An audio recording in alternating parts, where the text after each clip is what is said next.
YouTube. It's Pittsburgh DJ Marty. Sorry I haven't been around.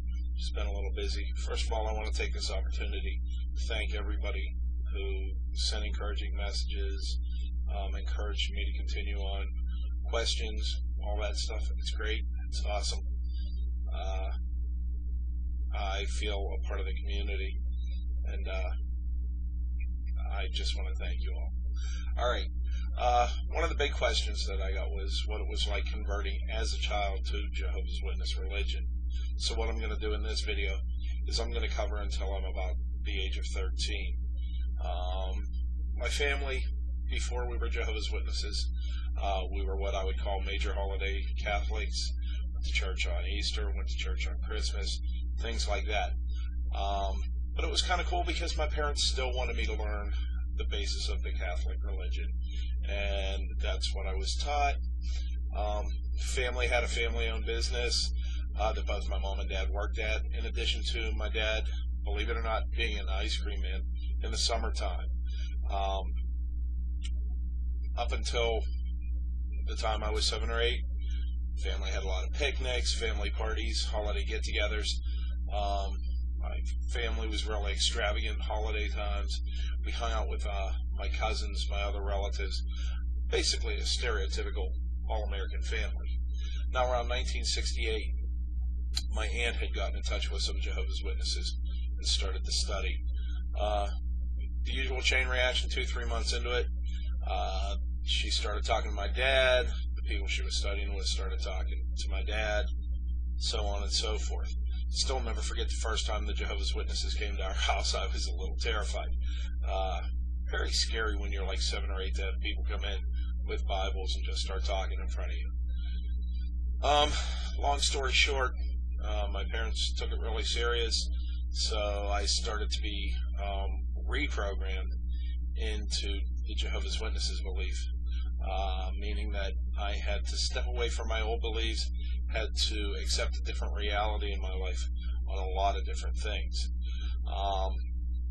The first thing was being made fun of at school because I was converting to a Jehovah's Witness. Imagine doing the Valentine's Day, the Easter, the Christmas, doing all of that, and then having to go in one year and go, I can't do it anymore.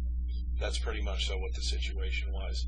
I had it a lot worse than Jehovah's Witness kids who had been Jehovah's Witnesses all their life, because even at the young age of like 2nd and 3rd grade, kids knew me for the guy, who would celebrate the holidays. I had just become instantly weird.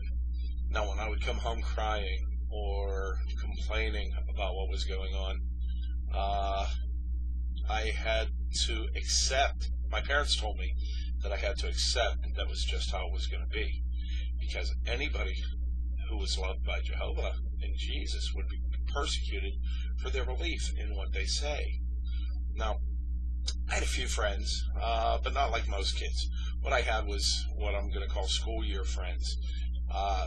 Kids you'd meet in September, be friends through the school year. Then in May, school's over, so is your friendship.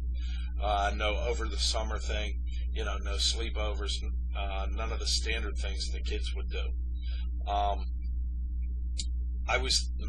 Myself and my sister were the only Jehovah's Witnesses in our school, so it was really kind of lonely. Not somebody who I could hang out with, and hanging out with your sister, how cool does that make you? So that was pretty much so what I went through as far as interaction. Now, big changes happened around this time. The family business burned down. My grandmother went to my dad and asked if he wanted to have it rebuilt. He said, no, there's no need to. The end's coming.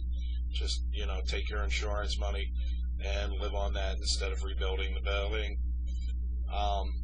Then, when she did get the insurance settlement, she offered my dad the opportunity to buy a house, the lot next to us, where we were living.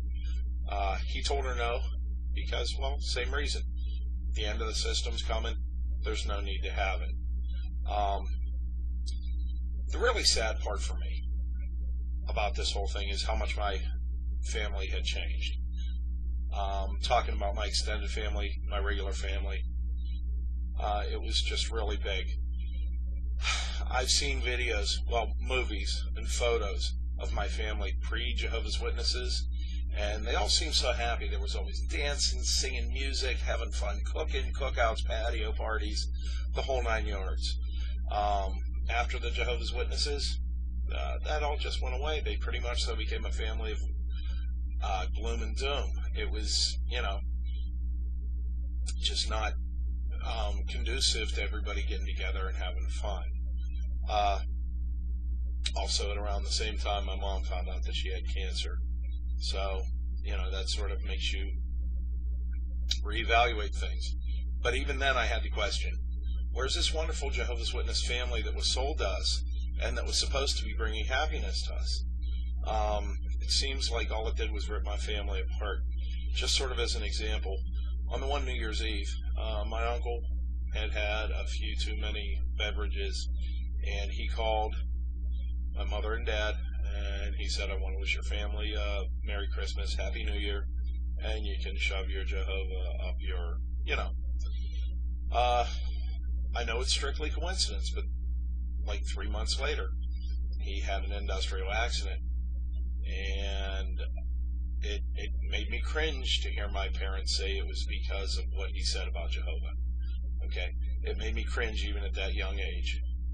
My life got harder for a while after that, trying to adjust to the fact of I'm no longer just studying for school, I'm studying for meetings, I'm going out in field service, trying to assimilate into a normal Jehovah's Witness routine.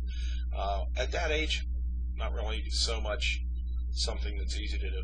Now, the worst part was, back then, they had no books designed for children. It wasn't like that. Now, the first book that I really studied was The Truth That Leads to Eternal Life, which any of you out there who know this, who know what that is, it was a true adult study guide. And for somebody young trying to grasp this, it was a little deep, a little steep. It was tough, but I do have a few things to be thankful for from that time. Number one, I can be alone and not go crazy. Having a couple of years of pretty much so being with your family, and a lot of times that you're with your family, you're opting out to go study or do whatever you have to. I can be alone now and not have to have somebody right there with me. It's also brought me to a point where I realize I don't need people in my life. I choose to have people in my life. Big difference. A lot of people never get to that point where they understand that they can stand on their own 2 feet and pick who they want to be with. Another thing, I find that I'm more compassionate and more attentive and understanding with my daughter, because I was never really given that much attention because my parents were too busy learning how to be good Jehovah's Witnesses. And what they were doing was they were taking strictly what the Jehovah's Witnesses said they should do with me and with my sister and with our lives, and that's what they were applying. They weren't applying their own compassion, their own understanding, their own attentiveness to raising us. Another thing, they gave me the inner strength to know that I can rely on myself and who I am. And that's how I got through this period of my life, is realizing that I can do this without having to have somebody hold my hand through it. And I can be strong even though I'm being strong for all the wrong reasons. But it still applies today. Now, that's going to conclude this video, but I am going to record one right after this. It's going to be called Next, the Stay Alive Till 75 Years, Being a Teenager When Armageddon Comes. I'm Pittsburgh DJ Marty. Peace.